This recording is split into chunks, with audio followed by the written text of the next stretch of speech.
So what is the best camera for YouTube this year? I'm gonna go through my top picks as well as the pros and cons of each of them coming up.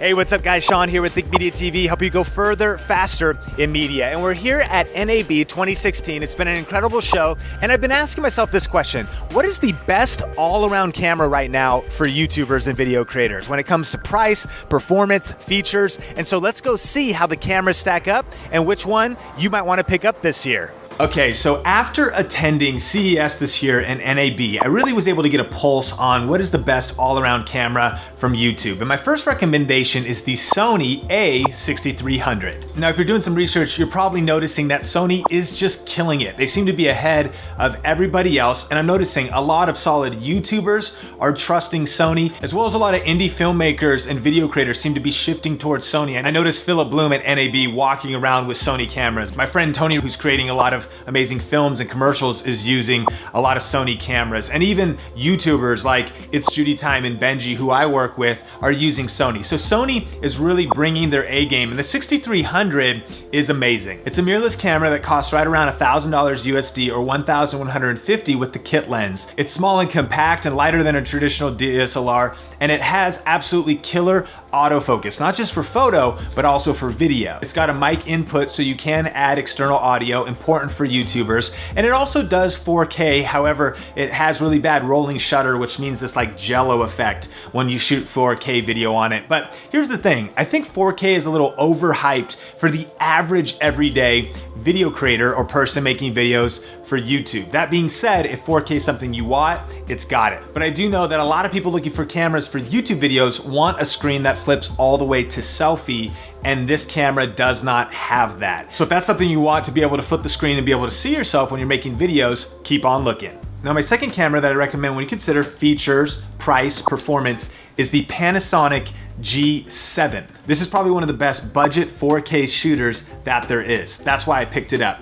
You've got a mic input, you've got the flip out screen that can do selfie, and it only cost around $800 USD with the kit lens. However, I shopped this one down to right around $500. So I'm always looking on Amazon in the used section. So you can check the exact current prices with the links in the YouTube description below. Now, one of the downsides that is important to YouTubers and solo video shooters that are shooting by themselves is the autofocus during video is not great. So you can't turn on face tracking like you can on a 70D like I'm shooting on right now and have it really keep autofocus. But if you have somebody helping you or that's not important to you, then this is a solid choice.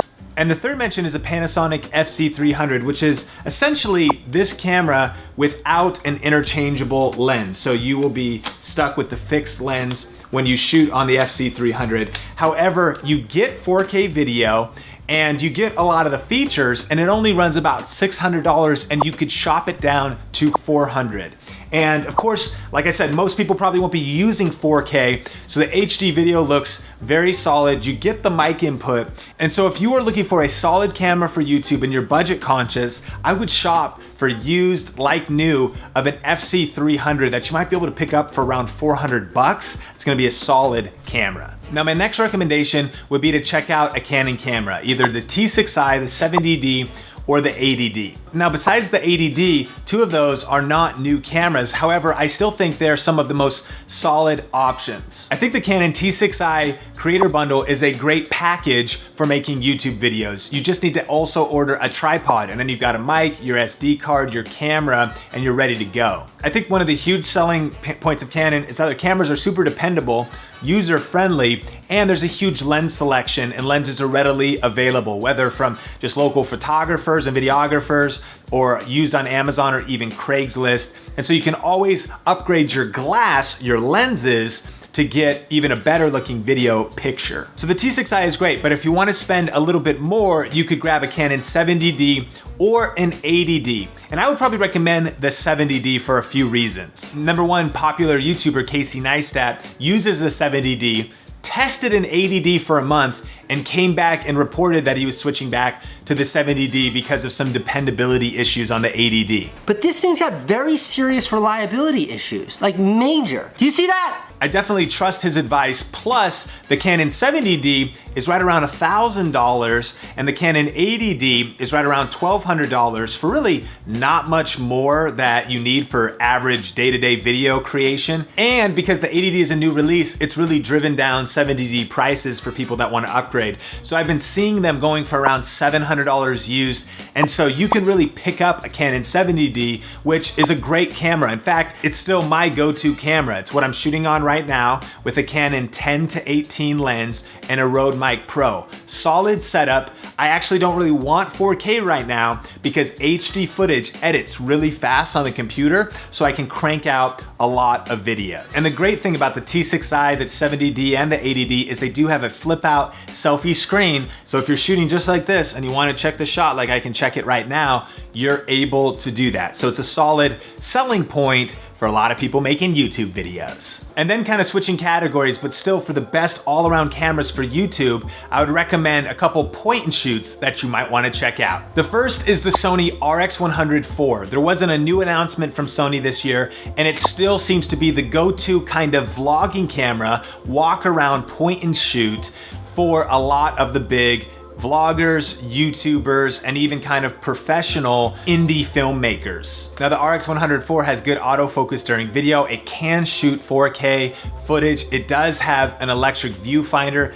that pops up, and it does beautiful footage in low light, a good walk around photography camera, but it's still running around $950, so it's a little bit steep for most people. So the more budget option would be the Canon G7X. Now, new this year is the Canon G7X Mark II, and I did a full video on that, so I'll link it up on the YouTube card in the description so you can see kind of the in-depth difference between the Mark II and the Mark I, which is what I'm holding right here. Now the G7X is really a highly acclaimed camera among YouTubers, video creators, and vloggers around the world. And of course you have the flip up screen. You also get that with the RX100 IV, but it's a lot more affordable. The new version of this that I checked out at NAB is gonna be available for $700 and looks amazing. But the end result and the footage that you get from the G7X Mark II is probably not gonna be a lot different than the Mark I.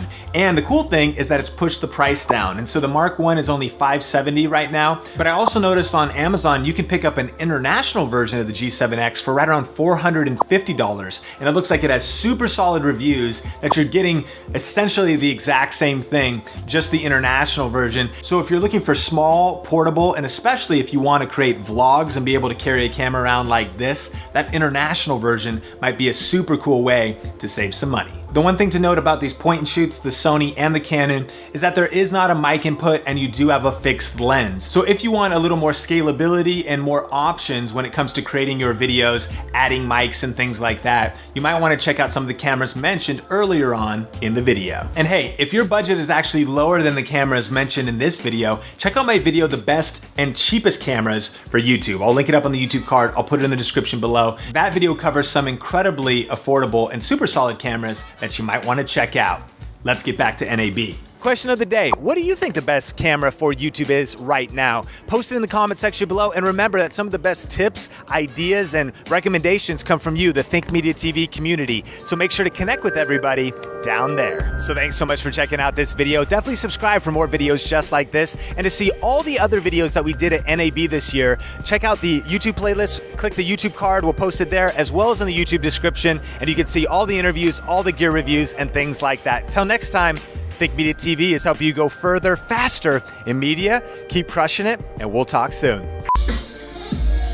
Shoot day nutrition is no joke. White balance.